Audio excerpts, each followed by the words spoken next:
Hidden in the pages of the Christian Bible are clues to a mysterious sea voyage. According to the Gospels, Jesus and his disciples traveled to a place called the land of the Gadarenes. Where is this place? Why did Jesus journey there? If the clues can be decoded, will a secret history finally be revealed? This is one of the secrets of Christianity, being unearthed by investigative journalist Simka Jakubowicz. From deserts to tombs, from Rome to the Holy Land, Simka tracks down the truth behind historical myths, long-held beliefs, and some of the greatest biblical stories ever told. Behind me is a small lake in northern Israel known as the Sea of Galilee. According to Christian tradition, it's the location for one of the most dramatic episodes in Jesus' life. It's when he gets on a boat, encounters a big storm, exorcises a demon, and comes face to face with the mysterious people that the Gospels call the Gadarenes. Who are these people, and why did Jesus risk his life to get to them? You know what? I think we can buck 2,000 years of tradition and show that Jesus' voyage did not take place here. In fact, I think we can figure out exactly where he went to and why. More than that, I think we can take you to the land of the Gadarenes, and it's not across this lake. But before we do, let's look at the story as it's been told and understood for thousands of years. Almost 2,000 years of tradition says that Jesus' dramatic journey took place here, on the freshwater lake known as the Sea of Galilee, and that the land of the Gadarenes is somewhere on these shores. This is one of the most important stories in the Gospels because it's the only time that Jesus, a Jewish rabbi, ministers to non-Jews, setting the precedent for the Christian church. The story of the sea and the storm is highly important because it will basically draw the main theme of the entire gospel. And the main theme of the gospel is Jesus' message is to the entire world. Although the Gospels never name the body of water that Jesus crossed, they do lay out a set of very clear clues as to his destination.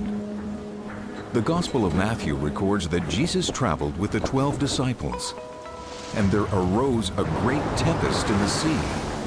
But surprisingly, Jesus was fast asleep, and the ship was covered with waves. Taking the Gospels at their word, is there evidence here on the Sea of Galilee of ships from the time of Jesus large enough to sleep in through a storm? Luckily, there is a boat that can be examined. It was discovered in 1986 on the shores of the lake. Tests show that the ancient fishing boat dates to 2,000 years ago, the time of Jesus. Pilgrims travel from around the world to see this astonishing discovery, which has become known as the Jesus boat. From the beginning, we knew that we were working with something very special here. So it dates to... It's the times of Jesus, yeah. You can never prove that Jesus was on it or even saw it. There were about 600 boats working in this lake at that time. It's enough, it's from that time, from that place, it's the only one. And this is how they look like. Archaeologists agree that this was the largest class of boat to sail the tiny Galilee. But a ride in a replica makes the holes in the story obvious.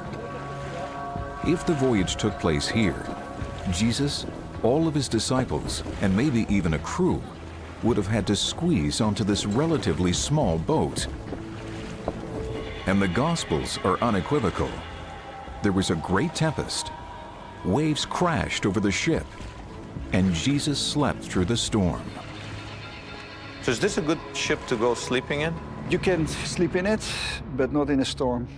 The waves are coming over it and they're swamping the boat, and you can be sleeping on nets, but you will be thrown around by the waves. It's the worst place in the boat. It's the place that jumps, you know, left to right, up and down. Ropes are flying and the sailors are panicking. Panicking and make noise and everything, and people are shouting and panic. If the boat doesn't match the one described in the story, the storm is even more mystifying. The Christian Bible clearly describes a powerful tempest that swamps Jesus' boat. This lake doesn't produce storms like the one described in the Gospels. Also, when there are the occasional storms, you're never more than 15 minutes from the shore, hardly the stuff to panic experienced fishermen like Jesus' disciples. After all, according to the Gospels, at least 4 of the 12 were professional fishermen. Neither the boat, the storm, nor the description of Jesus sleeping through the powerful tempest fit this location. But what about the other clues mentioned in the Gospels? Do any of them fit the Sea of Galilee? The Gospel of Mark says that Jesus traveled across the water to the land of the Gadarenes. And directly on the shore was a necropolis, or city of the dead. Living among the tombs of that necropolis was a possessed man, or demonic. Jesus exorcises the demons from the possessed man, sending them into a herd of 2,000 pigs. The swine immediately plunge off the cliffs into the sea and drown.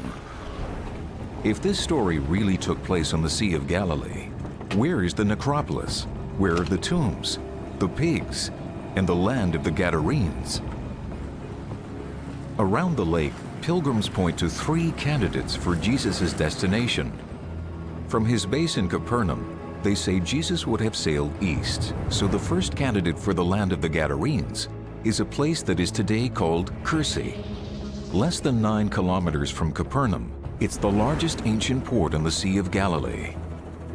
Is this the land of the Gadarenes, where the miracle of the exorcism of the possessed man took place? Strengthening Cursi's claim is the fact that 400 years after Jesus, Christians built a monastery here, marking the spot where they believed Jesus landed. What convinces you that, historically speaking, that it is the place where Jesus sailed to? The thing that sells it for us is we take the New Testament seriously. Jesus came in a boat. This is the only place you can come to by boat across the lake. And so... by process of elimination. That's it. And the fact that this church was built tells us that this miracle happened somewhere around here. Except that they may have done what you just did. Come here and say, well, couldn't have been there, couldn't have been there. It says cliff, by golly, there's a cliff. Yeah. And decided it that way. I'm absolutely convinced that happened.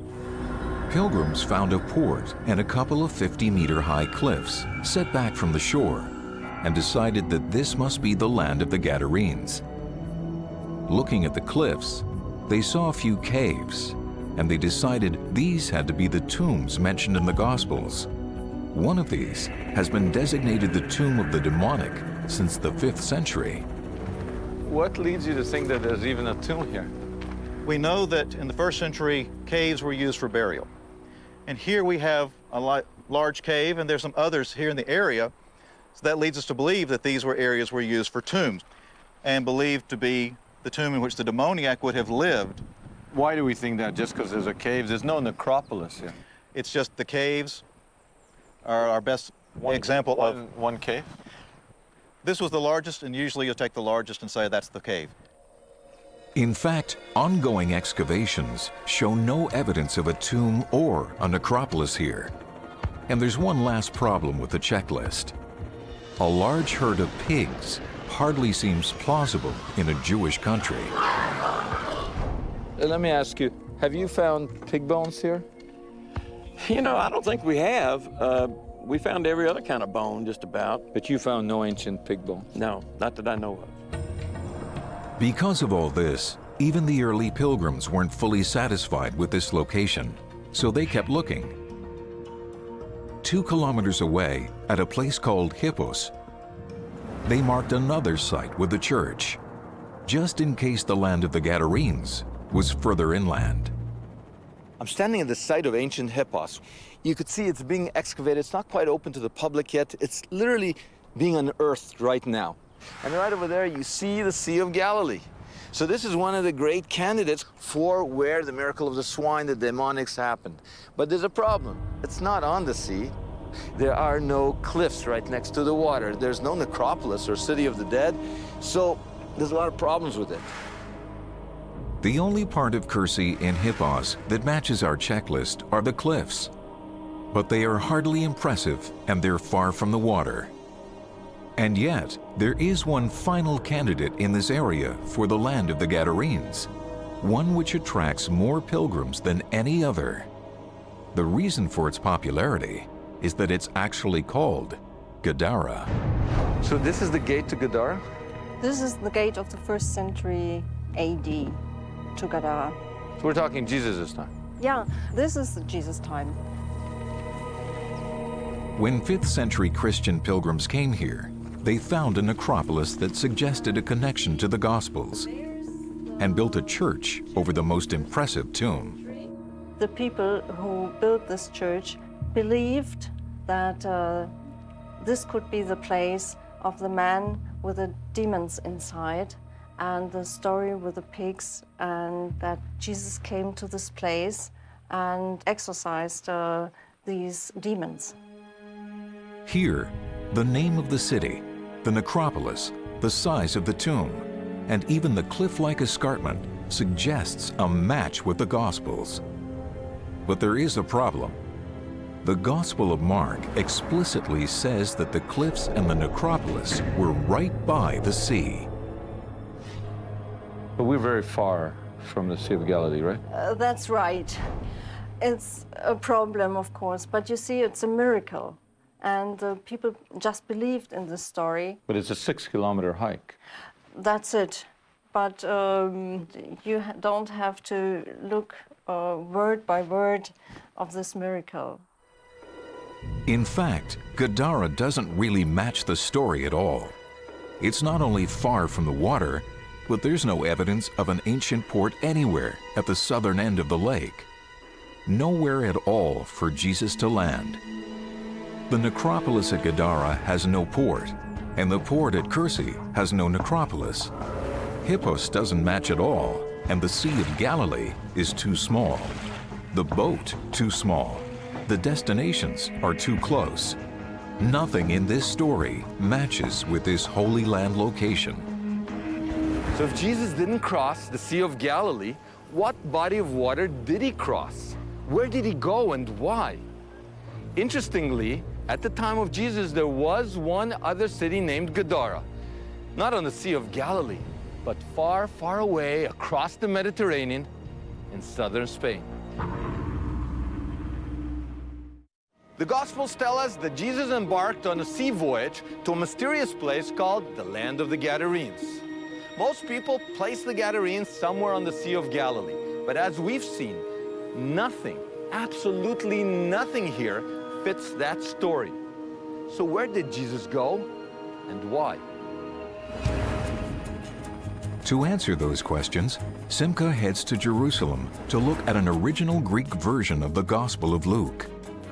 Of the 3 Gospels that mention the voyage, Luke is the earliest, because it relies on an even earlier version that scholars call the Q source. In the library of the Rockefeller Museum, he meets biblical scholar James Tabor, and together they find that Jesus does give a clue as to what his mission was all about. We're going back to the original Greek. Original Greek, but also the original Greek of what we call the Q source. Now, the Q source is now in Luke. It's embedded in Luke. Meaning there's a source before the Gospels that he had. that's that Luke embedded had. in. And it's the earliest collection of the sayings of Jesus. So I've got a page of Luke here, and it's the best one. And it says, he begins to say to them, an evil generation seeks a sign. So this is the Greek word for sign? Yeah. And it's what? It's semeion. And then he just makes this absolutely declarative statement. There will be no sign given, but the sign of Jonah. There's Jonah. I see Jonah. Now, a lot of people, when they read this, they say, oh, but I know what the sign of Jonah is. That's that Jesus would be in the tomb 3 days and 3 nights, like Jonah was in the belly of the fish. But this text doesn't say that. That's very important. He's talking code. He says, you're evil for wanting a sign, but you're going to get a sign. You're going to get the sign of Jonah. So the code here is sign of Jonah. In other words, and it doesn't mean the sign of Jonah, meaning a sign that Jonah gave. It means Jonah is the sign. So whatever Jonah did in his time. That's what you would look at to decode the sign. Right. Let's look at what Jonah did. The prophet Jonah is best known for a sea journey gone bad. After surviving a storm, Jonah ends up in the belly of a whale or a great fish. Is Jesus telling us that he's following in the wake of the prophet Jonah, who undertook a sea voyage some 700 years earlier? After all, Jonah was in a storm. Jesus was in a storm. Jonah fell asleep during the storm, and so did Jesus. Jonah quelled the storm. Jesus quelled the storm. What if Jesus is telling us that whatever mission Jonah was on, Jesus was on the same mission? If we're going to rediscover the lost voyage of Jesus, we have to trace the journey of Jonah. And that journey had nothing to do with the tiny lake of Galilee. Jonah's voyage began in the ancient Mediterranean port of Jaffa in the land of Israel. Can it be that by following Jonah, Jesus began his journey in the port of Jaffa and sailed across the Mediterranean? We shouldn't assume that people in this period didn't travel all the way to France and Spain. It was done all the time, especially by seafaring people and military people. So we tend to think of Jesus as this quaint guy who just walked around the lake all day and talked to fishermen. But here we have this story that doesn't seem to fit a little lake in a storm. And essentially he says in Greek, let's go across. He doesn't call it a lake. It says he gets into the boat, and that's when he falls asleep in the stern. And there's this, he says, a great storm. And then he says, and he went across the thalassa. Thalassa is not the word for lake. Now all these words you say, well, it could mean lake, it could mean ocean. But it's the normal word for sea. If Jesus' journey began here in the port of Jaffa, and he was following in Jonah's footsteps, it's clear where he would have been heading. The Bible tells us that Jonah was heading to a place called Tarshish. Scholars generally agree that Tarshish is ancient Tartessos in southern Spain, somewhere beyond the Straits of Gibraltar. The area called Tarshish in Jonah's time was called Gadara in Jesus' time. They were sailing to the same place. The details provided in the Gospels suddenly make sense. On the Mediterranean Sea, ships have always been large enough to fall asleep in during a storm. If Jesus and his disciples were sailing towards ancient Gadara, now modern Cadiz, then there should be impressive cliffs here, traditions of demonics, a pig-centered culture, and finally, a necropolis by the sea. On the way to ancient Gadara, one must first pass through the Straits of Gibraltar. Gibraltar is famous for some of the most remarkable cliffs in the world. Rounding the southern tip of Spain, ships sail into the waters of Cadiz, ancient Gadara. Today, Cadiz sits on a peninsula. However, geologists tell us that in Jesus' time, before it silted up, Gadara was situated on a large island, part of an archipelago of islands located at the very edge of the known world. Matching the Gospels, this area is world famous for the black Iberian pig. For more than 2,000 years, these animals have been the mainstay of the local diet. And the most famous festival here is the annual carnival. Incredibly, once again matching the Gospels, the central figure of the celebration is a demonic.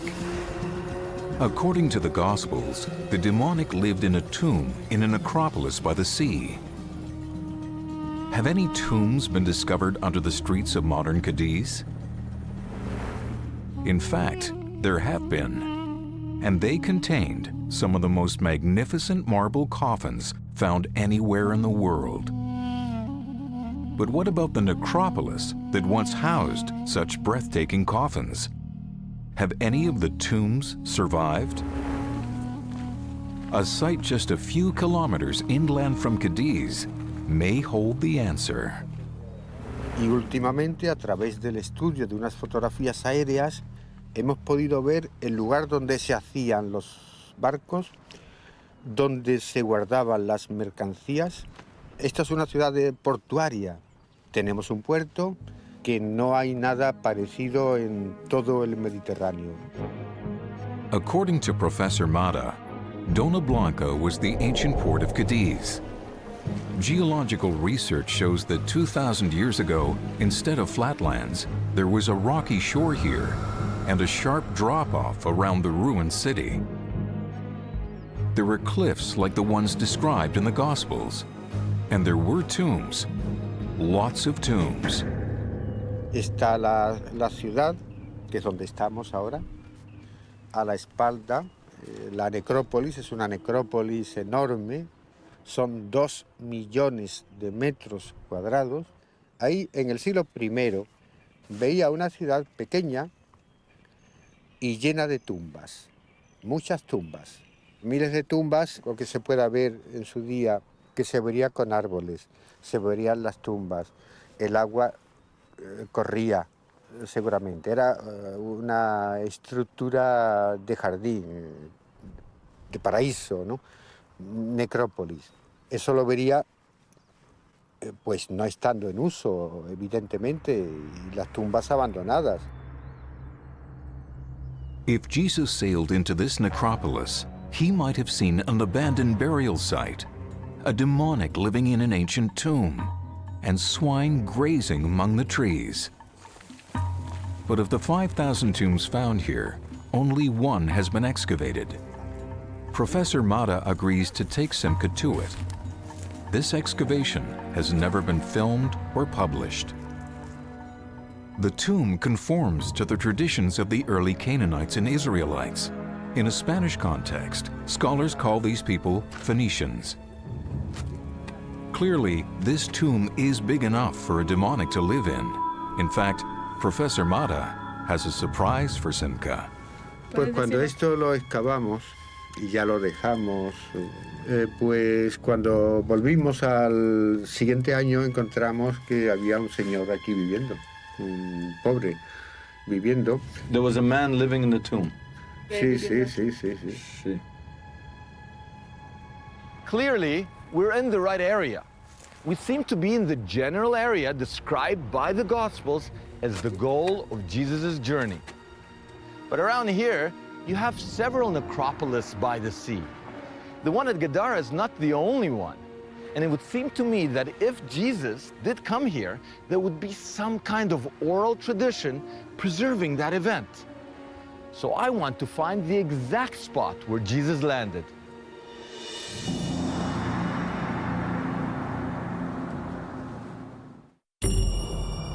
Simca believes the area of Cadiz, called Gadara in ancient times, is the land of the Gadarenes mentioned in the Christian Bible.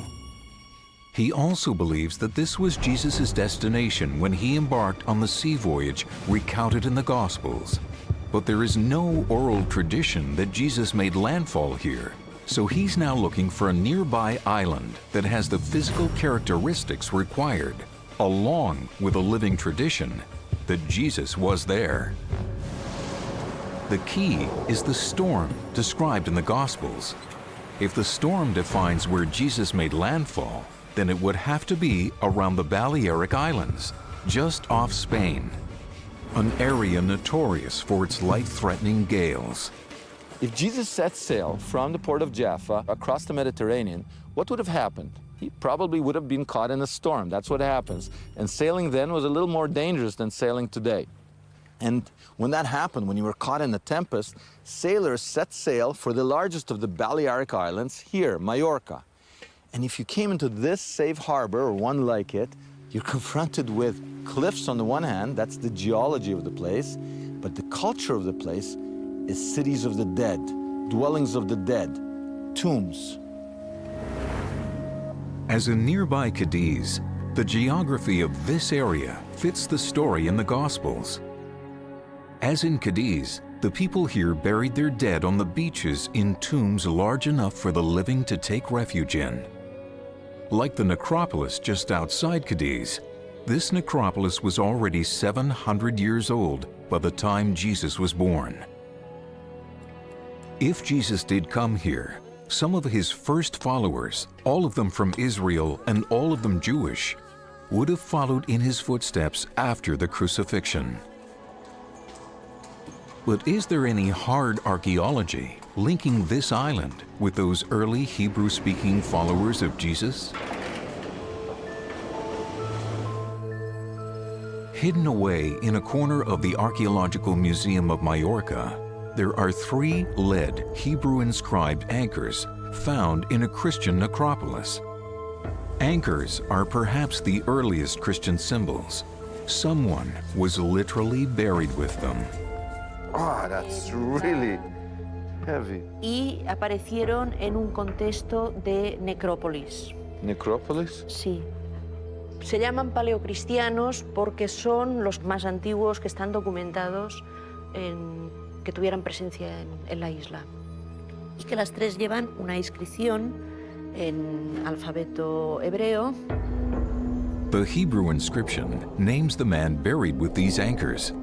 He was called Samuel, son of Hanai.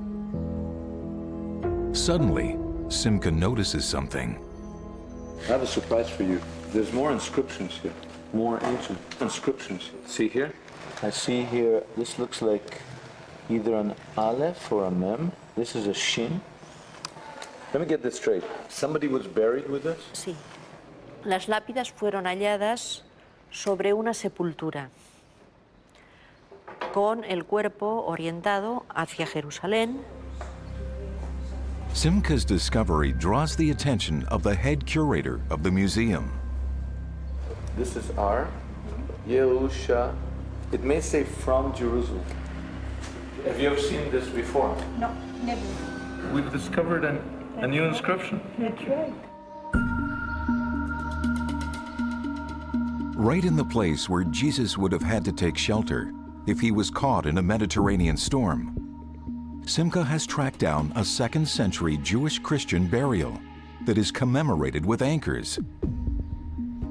He's also discovered an inscription that seems to point to Jerusalem, the center of the Jewish Christian movement after the crucifixion. These anchors could be archaeological evidence that Jesus' earliest Hebrew followers lived in Mallorca. But is there any tradition or physical evidence that Jesus actually set foot on this island? Incredibly, all it takes is a question to the driver to reveal that there is a local tradition claiming that Jesus came here and left his footprint as a permanent reminder of his voyage to Mallorca. There's a little sign here, Ermita de Bethlehem. Yeah, right. You know what is Ermita? Ermita is a holy place. It used to be a place for pilgrimage. Yeah. Pilgrimage? It's a sort of pilgrimage place. Yeah. You're kidding. Simca's driver takes him to the footprint that locals treat with veneration. Mira, mis abuelos, cuando yo era pequeño, mis abuelos cuando me llevaban a Ebonite, siempre me hacían pisar hacia que la gente decían que ahí está la marca de cuando Jesús vino a visitar a la Virgen, que había esta piedra aquí. Did I understand him correctly? He said that Jesus came to visit? Yeah. This is not Israel, this is not Jerusalem. Why is there a tradition that Jesus was here? Pero era una tradición muy antigua esto. Mi abuela y esto ya su madre y ya antes ya, o sea que esto ya los años que tiene que hacer mucho, una tradición muy antigua. It seems clear that Mallorca was an early Christian colony. The evidence suggests that Jesus himself may have journeyed here. Does this island preserve a lost tradition?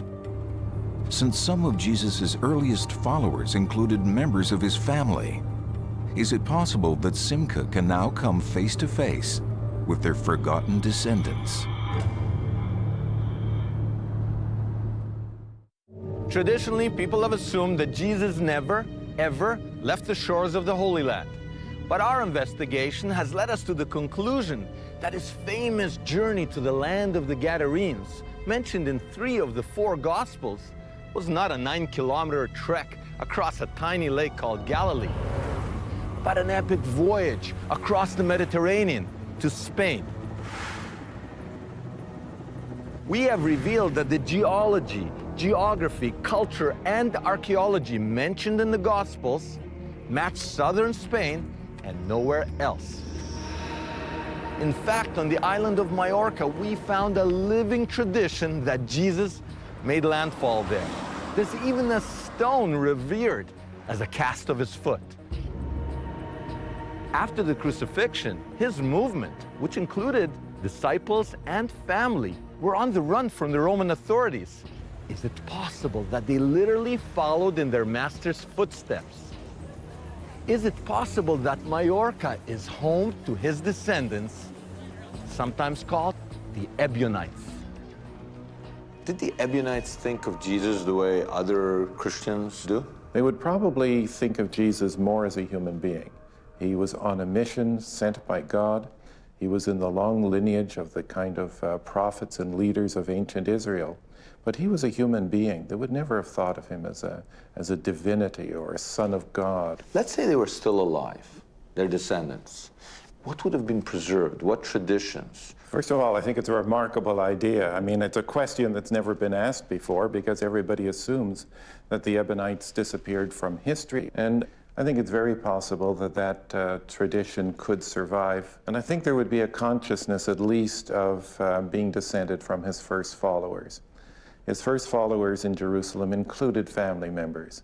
But if they're still around, is that possible that 2,000 years after the crucifixion there would be echoes of some of these traditions? There probably would be, but it would be a diminishing kind of echo. But there would still be Jewish practices, Jewish beliefs, and I think a kind of a Jewish sensibility. Simcha now inquires if there are any people claiming traditions like these in Mallorca. Ebonites means poor ones. He now discovers that there is a movement in Mallorca known as the Poor Church. Could this group possess remnants of Ebonite beliefs? Is it possible that some of these people are of the bloodline of Jesus? Simcha learns that, like the Ebonites, these Catholics are attracted to Judaism and believe in Jesus not as a god, but as a Jewish teacher. Él siempre se sentía arraigado a ese judío del principio, a ese judaísmo, pero él hablaba siempre de las enseñanzas de Jesús, no como las han explicado las religiones, sino como tal vez las vivía Jesús. Siempre ha hablado de un Jesús que murió, vivió como cualquier otra persona y que no resucitó. This perfectly matches the beliefs of the Ebonites. Even more astounding, the group's main spiritual leader, Cayetano, who recently passed away, taught that they were descendants of Jesus and his original Jewish followers. In the room are Cayetano's brother, daughter, and granddaughter. I'm very interested in this tradition and the family, that you are from the family of Jesus.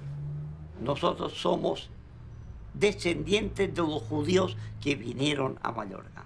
Cayetano habló de posibles descendientes de Jesús en su familia. Lo que le he preguntado a José, es verdad, él decía tan tranquilo que él era hijo de Jesús, pero lo decía tan tranquilo. Y yo le decía, ¿tú sabes el papel que nos has dado? Nos has dado una piedra caliente que cualquiera la tiene en las manos. Según él decía, pues murió allí, pero que vino que en teoría se casó con María Magdalena y que tuvieron a Juan. Has comentado de que Magdalena es un apellido, es un nombre muy extendido aquí y que pueden a lo mejor tener algún tipo de vinculación con esa venida de los familiares de Jesús. Porque, claro, cuando se habla de la tradición oral, pues era una cosa que si se hablaba de esto, pues uno podía ser tildado de loco. If these people are right, this young girl is a direct descendant of Jesus, or his disciples, or at least his first Jewish followers.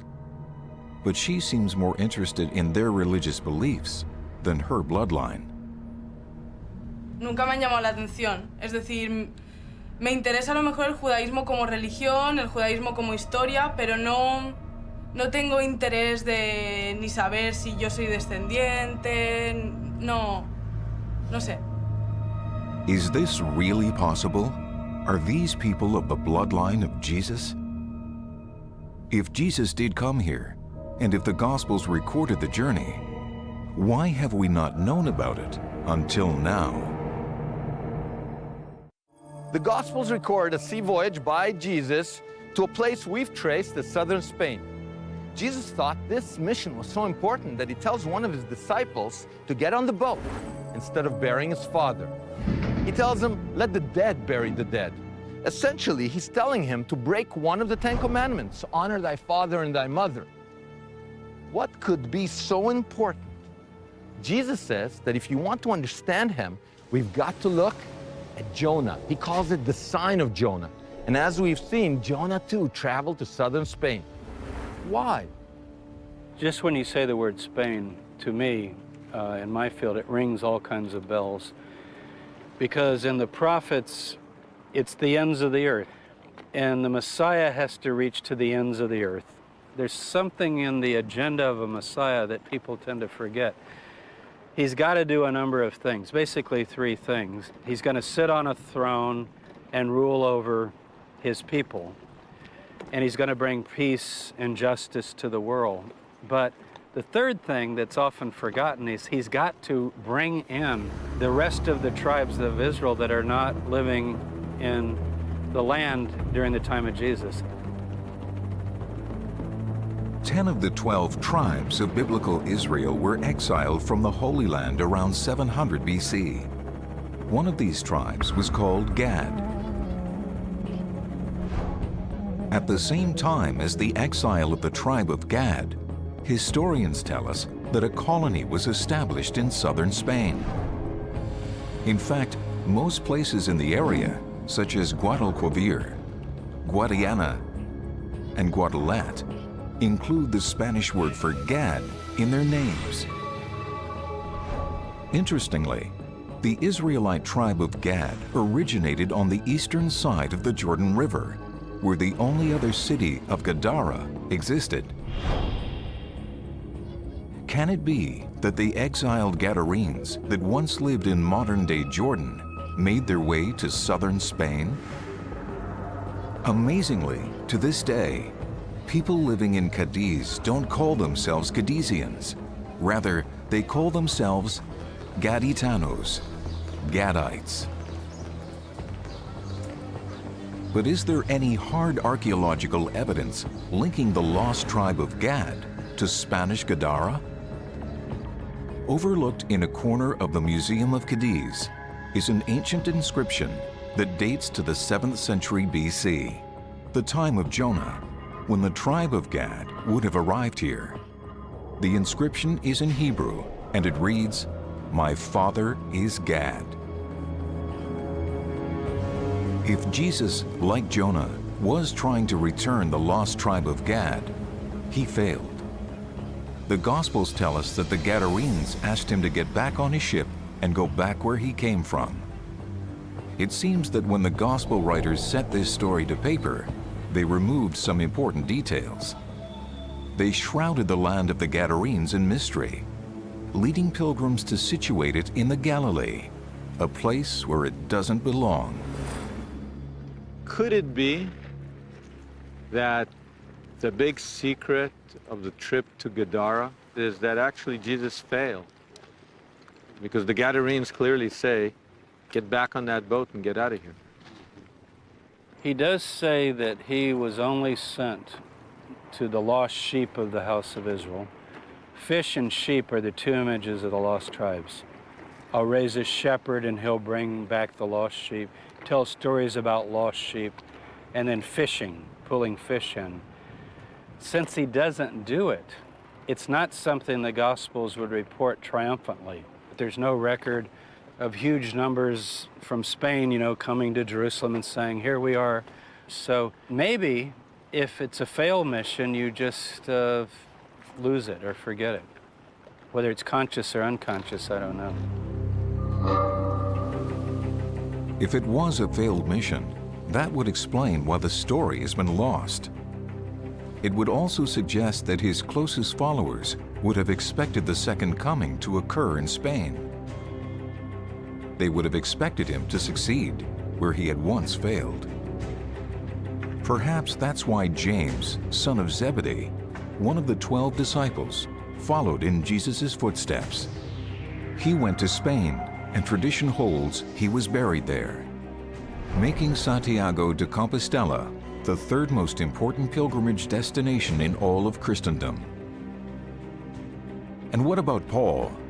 It may surprise people to learn that Paul was also determined to go to Spain. Romans 15:24 states explicitly that Paul was on his way to Spain, and the earliest evidence outside the Christian Bible suggests that he got there. The tribe of Gad did not sail to the Holy Land with Jesus. Nonetheless, it seems that Jesus' most intimate followers believed that the second coming would only happen when the Gadites, the Gadarenes of the Gospels, rejoined the Jewish people. As it turns out, there may have been repentant Gadarenes who did journey to Jerusalem after the crucifixion. Incredibly, at the Church of the Holy Sepulchre in Jerusalem, a holy site for Christians and the traditional location of the crucifixion, hidden from public view, is Christianity's earliest inscription. And it may be the defining evidence that at least one member of the tribe of Gad came home. A door behind the altar leads to a tunnel and a long walk beneath the traditional site of Jesus' burial. Secret chapel. And there, next to an altar dedicated to the Virgin Mary, is a 2nd century graffiti of a seafaring boat. Beneath it, there's a Latin inscription suggesting that it came from the West. The man or woman who drew this may very well have come from Spain. What we can see here is a boat where you can see the mast. The sails are in red, very difficult to see. You can see the oars, you can see the steering tail. You've got everything here. I see here a pilgrim coming from the western part of the empire. It can be as far as Spain. He says two things. First of all, see how I came here, by boat. But the most important, the most significant thing is the inscription which says, Domine Ivimus, in Latin, which means, O Lord, we have come. 2,000 years of Christian tradition says that Jesus never left the Holy Land and that his famous sea voyage was across this tiny lake. I think we've made a powerful case that this is not where the voyage took place. It took place across the Mediterranean. He didn't go to modern-day Jordan, he went to modern-day Spain. He went there to fulfill his messianic, his Messiah agenda, to bring the lost tribe of Gad home to the land of Israel. Ironically, the tribe of Gad did not follow him to the Holy Land. But after the crucifixion, it seems that one group of Gadites did finally make the voyage.